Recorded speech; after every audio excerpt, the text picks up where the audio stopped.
This is the Colombia Calling podcast. I am your host, Richard Mccoll, here in Bogota, Colombia, 2,600 meters closer to the stars. And we have an incredibly special guest on the show this week because we're going to be talking about, Mario Vargas Llosa, Gabriel Garcia Marquez, literary studies, literature, and so on, obviously because of the relevance of Mario Vargas Llosa, que en paz descansa, passed away this past week. We're speaking to Juan E. de Castro, Professor of Literary Studies at the Eugene Lang College, the New School for Liberal Arts in New York, a true, let's say, master of literary studies. I'll just give you a little bit of a background. He is the author of the Oxford Handbook of the Latin American Novel, and also the Writing Revolution, the Latin America from Martí to García Márquez to Bolaño. So, Juan, welcome on the Colombia Calling podcast. Well, I do have, thank you so much. It's a great pleasure being here, but I do have to make one minor correction. Okay. I'm one of the editors of the Oxford Handbook. Okay. So my mastery doesn't include every single novelist in the Latin American literary tradition. Let's just say though that your expertise extends far more than anyone may be listening to this, and of course myself. So that you are the expert, you are the highlight of the show. So you could go off on a tangent, and we'd believe you. Okay. But Juan, you are from Peru originally, so of course a lot of your interest obviously is Vargas Llosa, and Vargas Llosa left us sadly the other week, but he'd had a great life, 90-something years old. Let's talk about Mario Vargas Llosa a little bit. Perhaps you could just plunge in.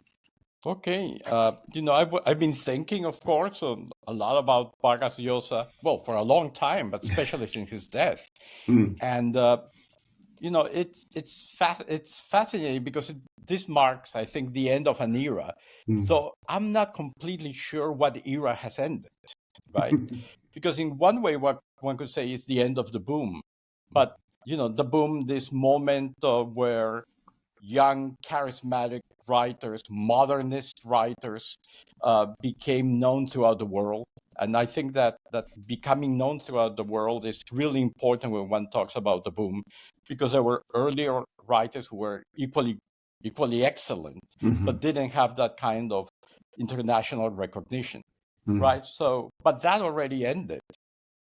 And it may have ended in 1971, and we can talk about that later, or 1971 when the group of friends, the four main boom writers, who are obviously Vargas Llosa, Garcia Marquez, also Carlos Fuentes, and Julio Cortázar, and each one played a specific role, Cortázar being the oldest, Carlos Fuentes being the first one who gained some recognition in the United States, right? And he played a role in getting all of his friends literary agents in the United States. Garcia Marquez, of course, being the one who achieved the greatest worldwide success and influence. And Vargas Llosa, who perhaps is of those authors the one who had the longest period of influence, right? Because, we have all these writers who come up of age in the 90s who are going to acknowledge Vargas Llosa as their master. So, but that ended, like I said, in 1971, perhaps, when they start breaking up. They start having disagreements over the Cuban Revolution. There is this Caso Padilla, I'm sure you're very much aware, and they react differently to it. And so what used to be this group of friends, the four were so friendly that they often spent holidays together in different combinations. But, so they start having disagreements. Or 1973, when there is the military coup in Chile and sort of the revolutionary hopes that has still survived the disagreements over Cuba, they fade, right, after the military coup. And the other important event that takes place in 1973 is the oil embargo, which leads to a worldwide economic crisis, and in Latin America to the end of a kind of continental or even pan-Hispanic book market, which had existed until that date. So, and of course, people, once they have less money, one of the first things to be eliminated from their budget is book buying, right? And of course, the third event that may have ended, there's a third alternative date, is when this is 1976, when Vargas Llosa knocks Garcia Marquez out, right? So I'm saying that one of the Vargas Llosa's death can be seen as marking the end of the boom, but the boom had already ended. This is absolutely fascinating. We'll get into that punch later on, but this is absolutely fascinating that we can tie the boom, the Latin American boom, literary boom, to events like the ending, the disagreement over the Cuban Revolution. Obviously, I would assume a huge disagreement between Garcia Marquez and Vargas Llosa from political standpoints. And of course, Garcia Marquez spent significant time in Cuba and self-exiled himself from Colombia because of his left-leaning politics. And Mario Vargas Llosa, of course, we put it into context, ran for the presidency back in the day, losing to Fujimori, very controversial figure. But think of Peru in that period of time, very shaky with the Tupac Amaru guerrillas and the Sendero Luminoso. So absolutely fascinating to tie these things together. And then the oil embargo in 73. This, I would say, obviously are the key fractures ending the boom, these political events. Is that your thinking as well? Yes, I agree completely. If we talk about the Padilla affair, it's so fascinating, and for many reasons. And for this conversation, I think what's most fascinating is the response of the four major boom writers, right? And many others, because we think of these four superstar writers, but there were other writers who were almost at their level. And again, as I mentioned, this has a lot to do with recognition as much as quality, right? And we have other writers within their national traditions who, if we looked at them individually or the tradition on its own, perhaps we would say we're even better. You could argue that Juan Rulfo was a more important writer in the long run than Carlos Fuentes. Many Peruvians would argue that Jose Maria Arguedas is a more important writer in the long run than Vargas Llosa. And I'm sure practically everybody would say that Borges is a more important writer than Garcia Marquez, right? But the point I'm making is they were the visible ones for many reasons. They were young, the four of them. Well, Cortázar was older, but for unexplainable reasons, he looked very young. And guy. so it's sometimes better to look young than to be young. And he looked incredibly young. They were all charismatic, persuasive, good looking. They, somebody like Carlos Fuentes actually lived a jet-setting life, right? And had affairs with international movie stars and all of this that called people, they were superstars. Yeah. Right. But what I was going to say, when the Padilla affair happened, the Padilla affair is related to the jailing of Eberto Padilla, a Cuban poet who had been a supporter of the Cuban Revolution and had played roles in the cultural Cuban post-revolutionary world, but then published a poetry collection that's, well, its title tells you what it is all about. It's called Fuera del Juego, outside the game. And of course, that's telling you that it's a poetry collection about not participating in the Cuban Revolution, not identifying with the Cuban Revolution. And he was jailed temporarily, it has to be said. This was not a Stalin-type disappearance, right? But it was still significant. And then he was freed, and Padilla gave something like this kinds of post-Stalin self-incriminating speeches saying, Fidel is right. I didn't know it, but I was an anti-revolutionary. And by the way, there's a video on YouTube, or is it in a documentary? I'm not sure right now. I saw it on YouTube, where they filmed Padilla's sort of speech after he was freed from the jail. And it's actually not, it doesn't portray him in a very positive light, because one of the things he starts saying is he starts blaming other people in the audience for being his anti-revolutionary collaborators. So it's very disturbing.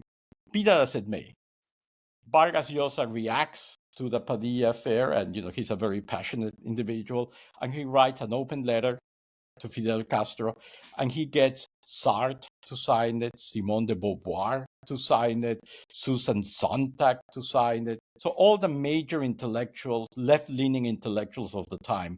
And he gets Cortázar to sign it, Carlos Fuentes to sign it. He, of course, signs it, but they cannot find Garcia Marquez. I don't know what happened. Maybe he didn't want to be involved in this. He disappeared. And then Plinio Apuleyo Mendoza, who I'm sure your listeners know, who was at the time, and I think always, Garcia Marquez's best friend forever, he said, include Garcia Marquez's signature. I'm taking the responsibility for that. So they included his name. And then Garcia Marquez shows up and says, I don't agree with that letter. And a few months later, Fidel Castro gave a speech in which he criticized those writers who are living in Europe, having the good life, and are daring to criticize the revolution from their comfort, right? And so when that happened, Cortázar also became critical of Vargas Llosa and Carlos Fuentes and all these other intellectuals' denunciations against Cuban repression. And Cortázar published a poem which says something like, "You are right, Fidel. You have to be in the battlefield in order to criticize the general," or something to that effect. Okay. And so there you start seeing the division of the book. So in 1971, we already have two writers, Cortázar and Garcia Marquez, who are saying we will support the Cuban Revolution even when it seems to be making mistakes. And then you have Fuentes, who already had been, even before this, had been having problems with Cuba because he had come to the United States, I think in 1970, to a Penn Club conference meeting, whatever they're called, Congress. And he had been feted by the U.S. establishment, and the Cuban government criticized him. So he already had been having distance. He had began distancing himself from the Cuban Revolution before this. Right. But there you already see the two, the four comrades are now divided into two groups. Of course, they still collaborate. They even have a magazine together that's called Libre. The title is itself sort of interesting, thinking of how the word freedom is going to start being used in the next in the next decades, right? But the magazine is called Libre, and Garcia Marquez still participates in it. He's not a member of the board, which is already interesting, but he's interviewed, so he's still collaborating. And of course, Carmen Balcells, who has by this time become the agent of all the major boom writers and other writers, José Donoso, the Chilean contemporary writer, Guillermo Cabrera Infante, the Cuban anti-Castro writer, all of them are being handled by Carmen Balcells. Carmen Balcells says, to Garcia Marquez had already been living in Barcelona, and he says to Vargas Llosa, you and Gabo are my two bestsellers. I want you to be next to me, close to me. So he moves to Barcelona, and Garcia Marquez and Vargas Llosa live like 100 yards from each other. And, people say that they would spend every day, they would see each other and visit. Once a week, they would go, the two families would go together to the movies. So they had this very close friendship, right? Well, I think I'm going too far ahead. I think I'm now, no. So I was just going to say, so when Vargas Llosa knocks Garcia Marquez out, what had happened was in 1974, Vargas Llosa decides to return to Peru, and he had been living in Peru, and some kind of desavenance had been. I don't know if I'm making up a word. Some kind of disagreement had been taken place between Vargas Llosa and his wife, Patricia Llosa, right? And then what happens is, supposedly there are many versions, and Garcia Marquez ends up getting involved in the couple in some ways, sort of according to Plinio Puleyo Mendoza. Yes, he's back. Plinio Puleyo Mendoza says that Garcia Marquez made a joke that was muy Caribe, whatever that means. Muy Caribe, caliente. I don't know. It's like, from the Caribbean. I'm not sure what he means by that, but I've seen an interview, and he says it was just a joke that was muy Caribe, and Vargas Llosa misunderstood it. It got to him, and then the funny thing is, this is like 2 years later. They're both in Mexico City.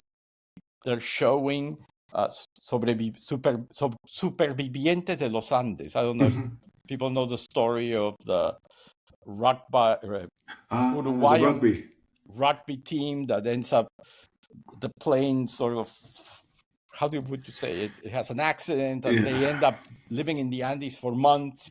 And it's famous because there were acts of cannibalism, which of course they had to do in order to survive. And so that's the movie that's being shown. And then when Garcia Marquez sees Vargas Llosa, it's like, "Hi, Mario, how are you?" And Vargas Llosa's response was to punch him and knock him out. But it is coming years later. 2 years later. Well, he must have been, the resentment had to have been simmering for 2 years. Yes. And, Vargas Llosa said one of two things. And I think if we, the two supposed statements sort of give us different implications about Garcia Marquez's conduct. One of them, he says, "This is for what you said to Patricia," right? And the second one is, "This is for what you did to Patricia." Oh. So I think it's, it's a different connotations to different meanings, right? And so that's there you have the complete breakdown. But it has to be said that on their own, Vargas Llosa, despite Cortázar's support for the Cuban Revolution, they never broke up. They were always friendly. And Carlos Fuentes remained friendly with all of them. Of course, Cortázar dies in 1984. So Vargas Llosa hadn't fully moved to the neoliberal right. He was in the process of becoming a free marketeer and a propagandist of free market ideas, but he still was not official. So who knows if Cortázar had lived longer, they would have actually had a less agreeable relationship.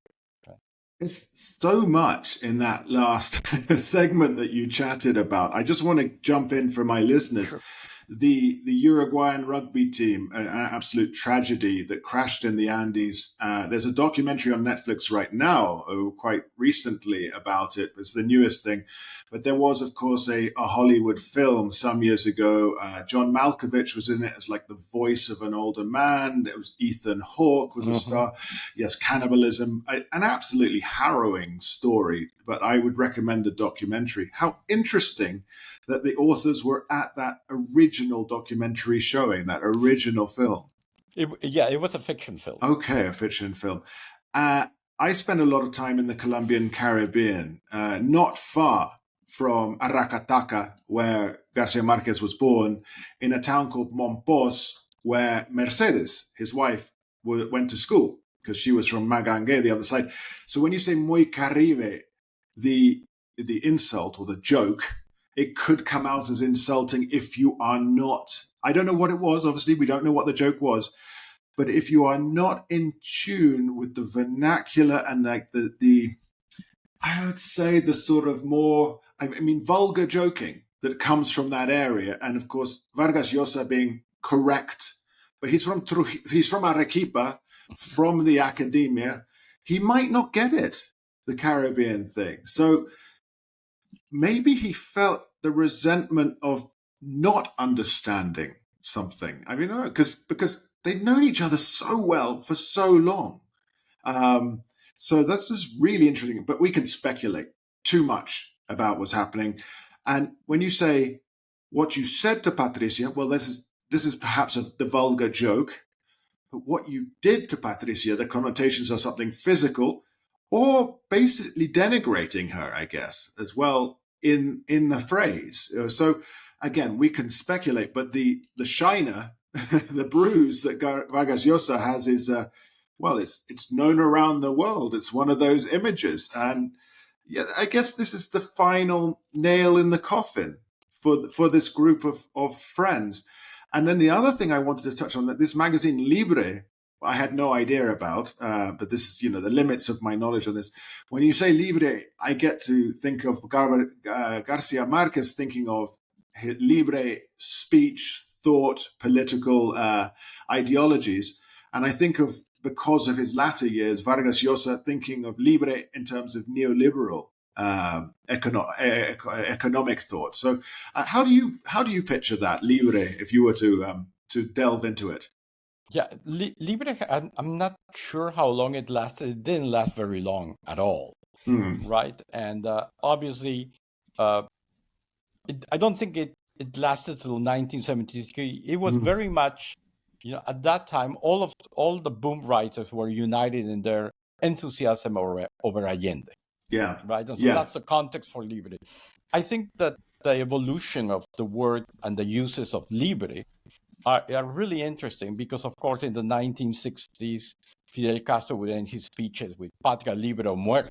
Yeah. Right. So we have Libre there being used in a kind of political, anti-imperialist sense. And with Vargas Llosa, his first movement or his first political party was Movimiento Libertad. So there you have freedom being used in a more individualist, even economic sense, in a free market sense. Yeah. And so I think that, and it's also interesting that the people who participated in Libre and who wanted to participate, Cabrera Infante wanted to participate in Libre, but Julio Cortázar said, under no circumstances. Really? Yeah, so we have there perhaps, Cortázar, who had by that time taken the side of the Cuban Revolution, and he's going to be a supporter of the Sandinista revolution also. He would go to the countryside when writers would go and try to form human shields against the Contras. Julio Cortázar was one of the people who did that. He would go there, and so I imagine when Julio Cortázar thought of Libre, he thought in that anti-imperialist, nationalist sense. But when Cabrera Infante thought of Libre, he was thinking of freedom from the repression of Fidel Castro, right? And anyway, so there were many writers who were, let's say, more Edwards, right? I think I'm not going to get his name right. The author of the memoirs of being an ambassador in Chile, Joaquin Edwards, I think.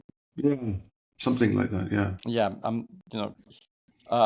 he participated in that, right?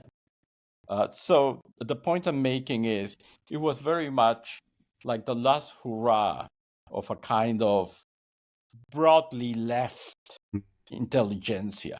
And as the decade went on, it's going to splinter much more. Very interesting indeed. And if we talk about, this Latin boom is so very fascinating. And you say this, the writers united in enthusiasm over agenda. And then some of them stay the same. Others, I would say, mature. That's Vargas Llosa. He matures into there's pragmatism there in his political maturity. I think, obviously, thinking of the situation in Peru. And this is the 1960s where they start out, and then we're getting to the 70s, and then the 80s.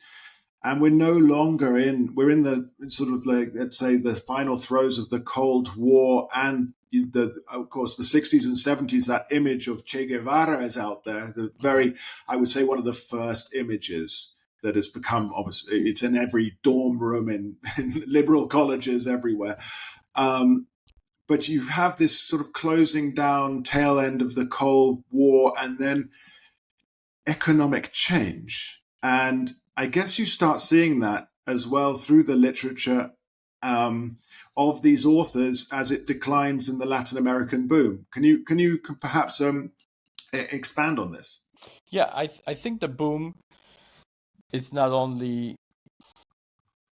The boom also has this modernist, slightly avant-garde aspect. As I mentioned, they were writers who saw themselves as writing literature that was comparable to Joyce, Faulkner, Virginia Woolf, and in fact, Garcia Marquez, even in the 1950s, he has a phrase, let me see, I have it somewhere, that's worth mentioning. If I can ever give me a second. No problem. Okay, so the phrase is, where is it? Sorry about that. No problem. Yeah, now I cannot find it. That's but okay. Anyway, what he basically says is that, what he basically says is that Colombia is waiting. This is 1950. Colombia is waiting for its novel that is influenced by James Joyce, Franz Kafka, and Virginia Woolf. And then he says, we need this novel because we cannot be isolated from international influences. And I think that this celebration, and of course, Joyce, Kafka, and Woolf are three canonical modernist writers. This celebration of modernism is something that the four writers share, and many others, right? This is a generational surge, and even before generation, even an earlier generation. We think of Borges as a kind of early modernist in Latin America, right? But what the point I'm making is that they are just like the tip of an iceberg. Right. So if we think of Carlos Fuentes, yes, he's a tip of an iceberg that includes writers like Juan Rulfo, that includes writers like Carlos Monsiváis, José Emilio Pacheco, even Octavio Paz, who was a kind of mentor to him. And in the case of Peru, Vargas Llosa is usually seen as the youngest member of the generation of 1950 that includes other modernizers like Julio Ramón Ribeiro, the short story writer, but who in his novels is very much a Faulknerian writer. And so the point I'm making is even Garcia Marquez, he's a member of the Barranquilla group. Yeah. So the point I'm saying is that it's a generational project. And what happens in the 1970s is that their writing starts changing, especially Vargas Llosa, but also Garcia Marquez. If we think of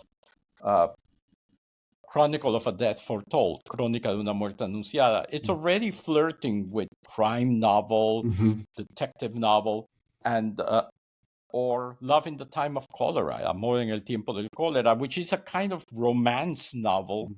So it's already flirting with these pop, mass market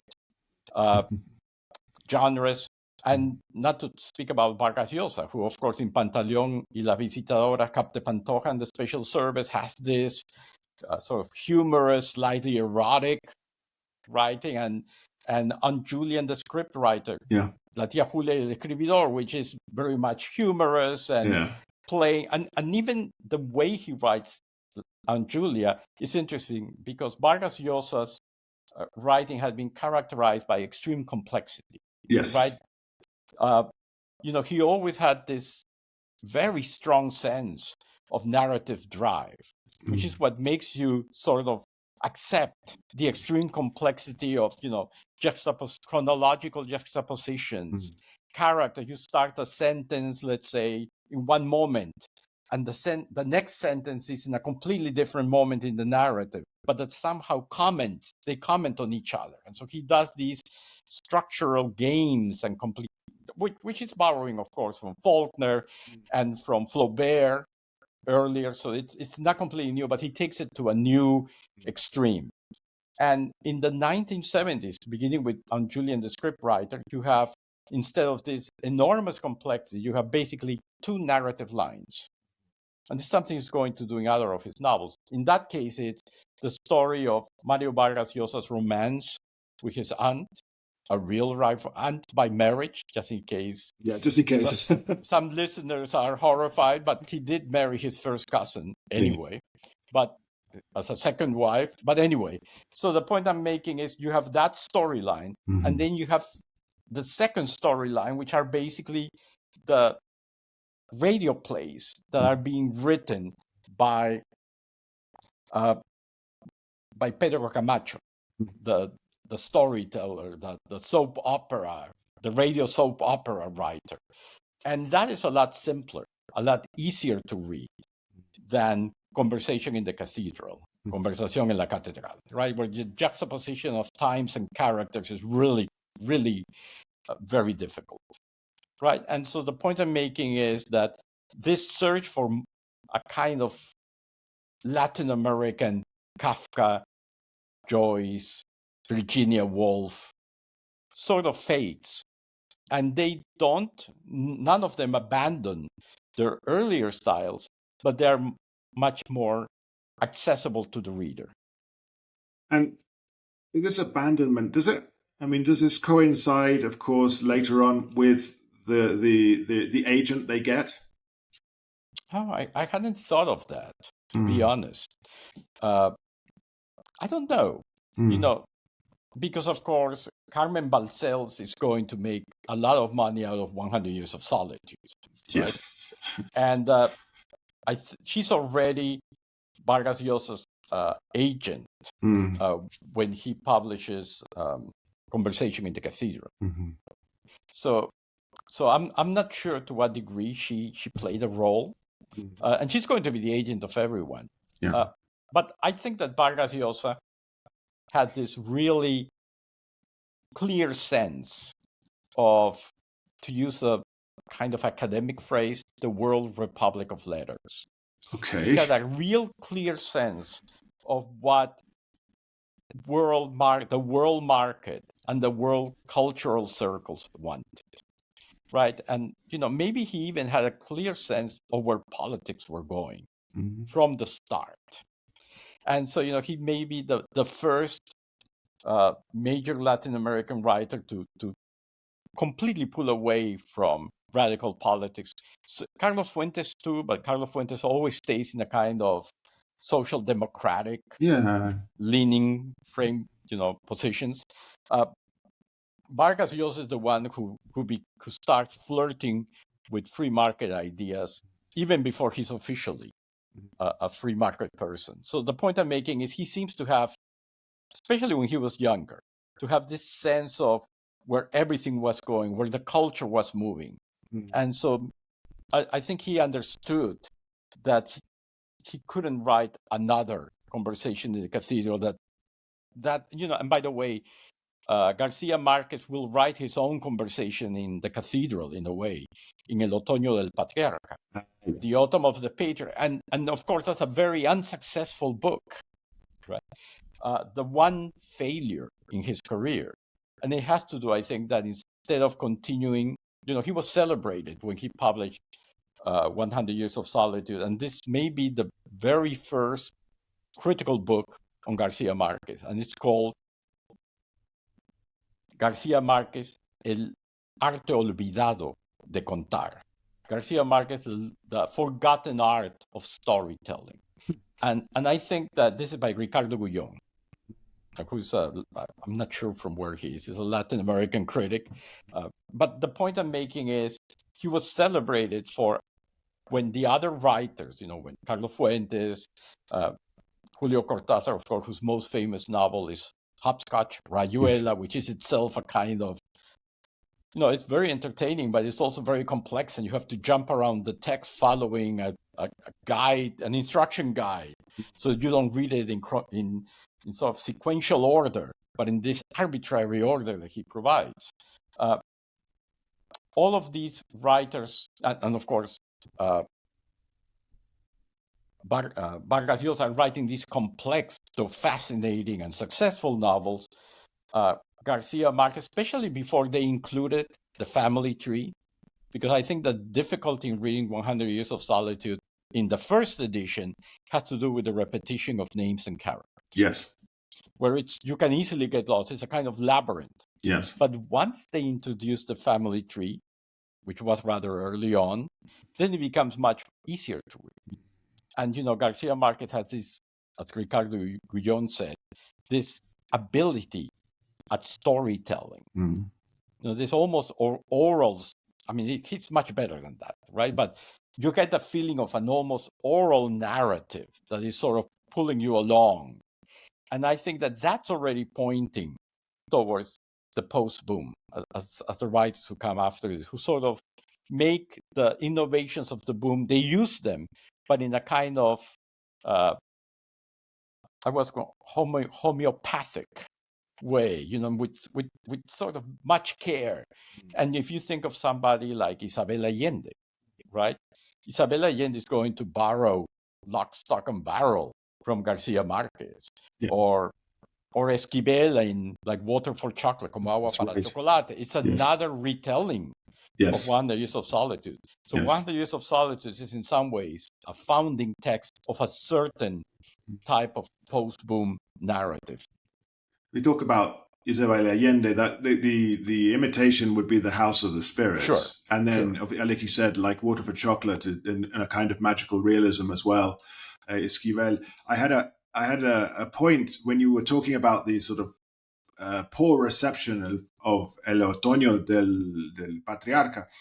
I was thinking as well, is it Garcia Marquez's first book after Love in the Time of Cholera? Was it not also The General in His Labyrinth, which again is showing something else, like a historical novel, and of course it wasn't well received because people were expecting the next Love in the Time of Cholera.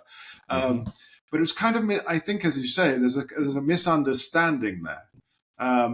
He's moving away from it. He's moving away from that, and then later on he's doing News of a Kidnapping, which it's journalism. Sorry, I'm back. Okay, great. It's a kind of historical journalism type thing. I'm very interested by the way that this evolution takes place. I'm very interested indeed, and we talk about the Latin American boom, and of course Vargas Llosa. We mentioned the comedy of Aunt Julia, which is a book I love because it is comedic. It really is. And I think of the other ones that I've read, and I've read them at different periods of times in my life. When I was studying the sort of the uprisings in Peru and the guerrilla movements, of course, I read Death in the Andes, which is a fantastic book. And then I spent a lot of time in Brazil, and there was the War at the End of the World, which remains one of my favorites. But that's a hard book to get through. I mean, it's dense. It's a dense, and it might be one of his longest. Yeah, I have the book. I'm trying to remember if it's. Well, I have most of them. I'm sure you do. You've written all about it. I think it's 500, 600 pages. It's a long book. Yeah. I recall putting it down for a while. I recall that. But out of the most recent ones, I say most recent in a very liberal form of doing it, The Feast of the Goat, the Dominican Republic, because it educated me about something I had no knowledge of. And I like that the most. But in all of your studies and in all of this time that you've been in this literary world, did you ever get to meet the author himself? Very briefly. I am friendly with one of his, actually with more than one of his friends, but it was Alonso Cueto. I don't know if you know him. He's a Peruvian novelist. La Hora Azul, The Blue Hour, is a novel about the sort of the after effects of the repression of the Shining Path. Yes. And anyway, so he introduced me very briefly in New York to Vargas Llosa, but it was a very brief, like a few minutes. Okay. So I really, no, I've never got to know him. Oh, well, I saw him speak once in London. I mean, that was it. And it was, again, a great orator. And you could see how he got into politics. And you could see how he could present himself. Can I add one thing? Go for it. Vargas Llosa, I've also heard him speak several times, right? And one of the things about him is he was incredibly charming. Yes. In person. And I remember when Lituma in Los Andes came out, he was visiting UCLA. I got my PhD at USC. Yeah. So University of Southern California, which is the rival. But I had contacts at UCLA, so I went to hear him speak. And I remember that there was somebody who criticized him and said, sort of like, Arguedas is better than you. Which is the great debate among Peruvian and Peruvianists. Who is the most important novelist, Jose Maria Arguedas and Vargas Llosa didn't get upset. He treated him incredibly nicely. He said that he had been a friend of Arguedas, and he admired Los Ríos Profundos, Deep Rivers, and all with an incredible charm. So this angry critic, he was diffused, right? And so I think it's important to remember that this is, I think, part of his success is he had this incredible gift at not only dealing with people in political oratory, but also in dealing with people who were critical of him, right? So the critic was trying to provoke him and got no rise, but a very diplomatic and amiable response. Incredibly amiable. Charming. We'll start winding this down because there's so much information in this, but I thought we have to bring it to the present day. Obviously, Garcia Marquez, Vargas Llosa is the hilo conductor of this conversation. You are, but obviously this year is a big year. Netflix has brought out the 100 Years of Solitude series. There will be a season, I don't know how, but a season 2, a second series.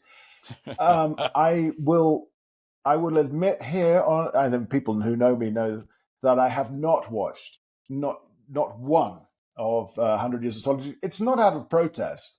I have to be in the right mind frame to do it. But I understand you've watched one episode. Can we hear your feedback on it? Yeah. And, I think that one of the Garcia Marquez always resisted having 100 Years of Solitude adapted. Yeah. Right? And Harvey Weinstein, who perhaps surprisingly was a friend of Gabo. I don't know how friendly they were, but in fact, there is a wonderful sort of chronicle by Garcia Marquez of his dinner with Bill Clinton. I don't know if you've read it. No, but Clinton considered Garcia Marquez a friend. Yes. And you have Bill Clinton, you have Carlos Fuentes, you have William Styron, the U.S. And then there is, I know that Harvey Weinstein had been, I think, invited by Bill Clinton, and he was this quiet person who's not even mentioned, but he was there. So that's the first encounter between Harvey Weinstein and Garcia Marquez. And Harvey Weinstein wanted to produce an adaptation of 100 Years of Solitude. And we have to remember that, obviously, a reprehensible human being who's in jail with, very justified that he's in jail. But he also was a producer of quality cinema in the 90s. And Garcia Marquez said to him, I'll let you adapt 100 Years of Solitude, but only if you film every single page of the book. And of course, he didn't do it. Mm. But, I've been thinking about this because that's sort of what the Netflix adaptation is trying to do. Okay. Right? Yeah, I watched the first episode, and it's not quite an absolutely faithful adaptation. For instance, it begins with a voiceover, that very famous beginning of 100 Years of Solitude, when Colonel Aureliano Buendia is about to be executed, and then he remembers going to, and then it never shows you him going to see the ice, right? It instead moves into when Jose Arcadio, I hope I'm getting the names right. I don't have, the family tree in front of me. Jose Arcadio and Ursula are getting married. And there's, Ursula is being told that since they are cousins, they will have children with pig's tails. And then it details all the rest of the chapter. And some of it is even fleshed out. Like the trip from wherever they were to what will become Macondo becomes this harrowing, they cross mountains and donkeys fall off the mountain. But the point I'm making is if 100 Years of Solitude had been adapted into a movie, then it would have been transformed in a way that this adaptation, this Netflix endless adaptation, which, as you're mentioning, will have a second season, could not, right? And so, in a way, Garcia Marquez's request that every single page be filmed transformed the adaptation of 100 Years of Solitude from an art film, where you have, the interference of screenwriters, and if it's a really good director, the director's own view and obsessions and sort of filmic traits, and now it's become content. And you just have to follow the story. And in fact, one of the things I didn't like, perhaps Garcia Marquez would have liked, is you have these voiceovers, mostly taken from the novel, though I was tempted to double check. I didn't do it, but I was tempted to double check because I think they deviated in certain moments from the actual text of 100 Years of Solitude. But the point I'm making is, what seemed an insane requirement for, that every single page be filmed, now it makes sense because you want to stretch the filming for as long as you can. And whether there is an authorial filmic vision behind the adaptation really doesn't matter. I'm just thinking of the pig's tails, marrying your cousins. It's a dig at Vargas Llosa. It could be, though. It could be. Though I'm trying, before the 20th century, people marrying their first cousin was far from unusual. Oh yeah, Darwin married his first cousin. Yeah. Einstein married his first cousin. Oh, just look at all the royal families. well, but then they end up with the Habsburg jaw. So it can have very bad consequences, especially in the long run. And then the final thing I wanted to do you read En Agosto Nos Vemos? I haven't read it. Should I? I can't recommend it. I think it's interesting as it's not a swan song, of course it isn't. It's interesting in that you can see which parts are definitely Garcia Marquez and which parts have been updated by his children, because you can tell the language changes. And I think a bit like the Netflix series, I think there's the taking full advantage of the legacy. And I think that's I guess if I was in a similar situation, I would too. Be honest. But on the other hand, they probably have more than enough money. True. Supposedly, Vargas Llosa, this is what's being reported, had 10 million euros in cash, plus property in Lima, the United States. He has an apartment in Manhattan, supposedly very nice, the Dominican Republic, Madrid, and London. Now, I think we can safely say that Garcia Marquez, especially due to 100 Years of Solitude, had even greater sales. Yeah. So you could easily imagine that the children have inherited a significant amount of money without having to sell, Yeah. So, I mean, then you ask yourself, then why? Why? But it's a question that people like yourself, academics, will be mulling over for years to come. Yeah. Well, unfortunately, when it comes to greed and money, there's no end. There's no end. Well, I can think of no better place to end than that. Greed and money. Let me just say, thank you so much, Juan, for this quite incredible conversation that has tapped into a reservoir of knowledge that might be as yet unknown on this podcast. So thank you so much for this. It has been, I've really enjoyed myself. Okay, I'm so glad I've been of use. We're talking about one of the key moments in Latin American literature. Not the only one. No. But one of the key moments, for sure. Definitely. And my listeners, I know a lot of literary types out there, so thank you so much, because they will enjoy this too. Let me say that we've been talking to Juan E. de Castro, originally from Peru, now resident in New York. He's a professor of literary studies, the Eugene Lang College at the New School for Liberal Arts, one of the editors of the Oxford Handbook of the Latin American Novel, and author of Writing Revolution, Latin America, Martí, to García Márquez, to Bolaño. Let me say thank you so much for your time on the Colombia Calling podcast. It was a great pleasure. Thank you. You're welcome. Bye-bye.